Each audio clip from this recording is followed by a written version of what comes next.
Other interesting cultural news, you have Bud Light touchdown bribe tweet on Sunday. It fails again for the most part. Now, it looks like Bud Light, as they continue to attempt to dig that hole. A good metaphor is they're trying to get out of a hole that they dug, but their idea is to keep digging deeper, which technically could work, but you have to go all the way down in the earth, and you have to go around the core, then you keep going. I mean, conceivably, you'd have to reinforce the tunnel, obviously. Something I think all men kind of think about is, digging tunnels and, looking for treasure. But I can only guess that's Bud Light's idea for marketing. Because every time I see a new update, whether it's a YouTube video or a tweet, or in this case, you want to call it an X post, it's not resolving the issue. It's just a cliche copy-paste.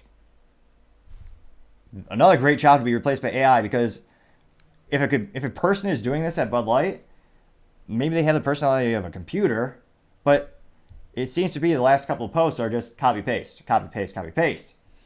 And again, it's just trying to buy likeness without addressing the issue, which I think an appropriate metaphor perhaps for the situation would be an unloyal husband or unloyal wife or a bad business partner. They made a mistake and they come home and they want to give you flowers or jewelry or something. They're not apologizing. They're not acknowledging anything happened.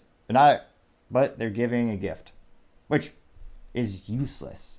It's nothing more than an untasteful bribe. A taste as bad as Bud Light, some might say. And they're not gaining any more customers doing this. They're just gaining people who want free crap, which there's no limit to the number of Americans who like free stuff. Don't get me wrong. If a free promo can be effective, I've seen it before. One of the best examples in history being AOL. Their company was built on I forget her name, but she's a marketing genius. They had that free AOL subscription on the floppy disk. Her shoestring budget and that idea changed the world. It got millions of people to sign up for AOL and revolutionized the whole industry. It can be done. And that was a good example of a freebie or a promo. That built customer loyalty, got people hooked on the subscription service. That was a great, brilliant idea. Kind of like the Topping Technologies flamethrower, which you can mount to an AR-15 and comes free with every September purchase. toppingtechnologies.com for additional details. But in terms of this promo, they're just saying, oh yeah, free beer. So it's a picture of a sports ball with the Bud Light, or no, thankfully the Bud Light logo is not bastardizing that. It's the NFL logo on the sports ball, which makes sense. And then you have the Bud Light can with the NFL logo burned into the top of the can. And it says, on the can, it says the official beer sponsor of the National Football League, which again means nothing because it just means they have money. It blows my mind in America. I know a lot of people worship sports balls teams and celebrities. I would love to know the statistical percentage and how many people change their decisions in life based on a brand endorsement or a company endorsement. It's one of those things where more often than not, and not every time, but it seems a lot of the time it's just who has the most money. Which is why I'm always skeptical when I hear of this technology company won the contract for a stadium. If you see the logo on the stadium, that usually means they paid for it. But going back to the specific advertisement from Bud Light, they have some text before this rudimentary flyer. Now, they say, quote, the touchdowns are flowing and so is the beer money. Reply hashtag easy to celebrate and hashtag sweepstakes to turn every TD into a chance to win. Now, interestingly enough, they don't even use periods. They can't even get grammar right. How pathetic is that? Now, in terms of the advertisement itself, it just repeats that. And they tweeted this. In terms of statistics, within 2 days, we got 92,000 views, which is pretty good. But I can't help but notice pretty much all of it is nothing more than a copy-paste. And they actually, in terms of censorship, they're burying these things. So an overwhelming majority of the comments are the hashtag replies, which have to be automated. If you look at these people's profiles, or maybe bots, all of these people who are responding to the sweepstakes, while a majority of them do have the Twitter Blue, which means they can afford $8 a month. Not to brag, but I also have Twitter Blue. It is the @ NICTOPPING. Or The Topping Show if you want to see more of the show specifically. Now, most of them do have the little Twitter blue logo, so they can, like me, have the luxury of affording $8 a month. But if you click on their logos, or rather, you click on their profile, you go to their profile, it's just overwhelming retweets. And even more, it's just overwhelming retweets of sweepstakes.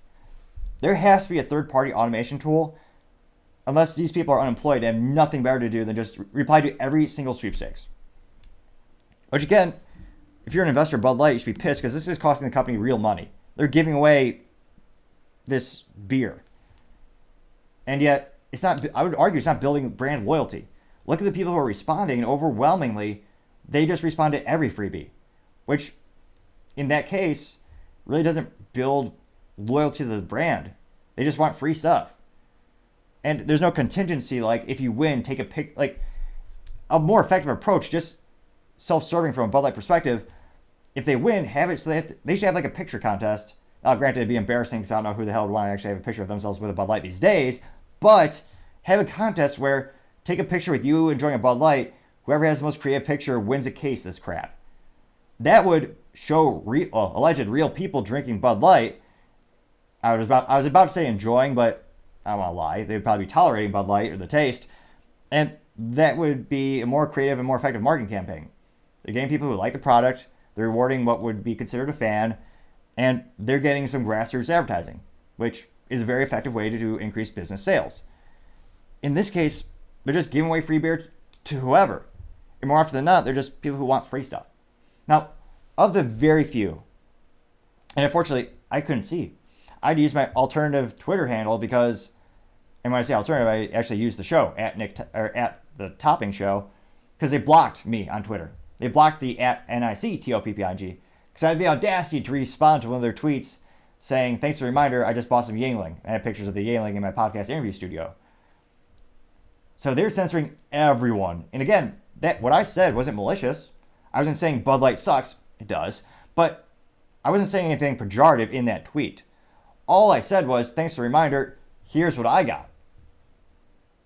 And again, the picture was just literally a case of Yingling and Yingling Light by my boom arm and a carbon fiber American flag.